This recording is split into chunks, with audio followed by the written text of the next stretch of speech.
Panginoon, salamat po sa araw na ito. Salamat sa buhay, sa lakas at sa katahimikan ng puso na galing sa inyo.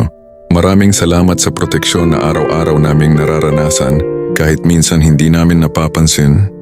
Ramdam namin na nariyan ka. Lord, sa bawat oras na napagod kami, ikaw ang nagbigay ng lakas para magpatuloy.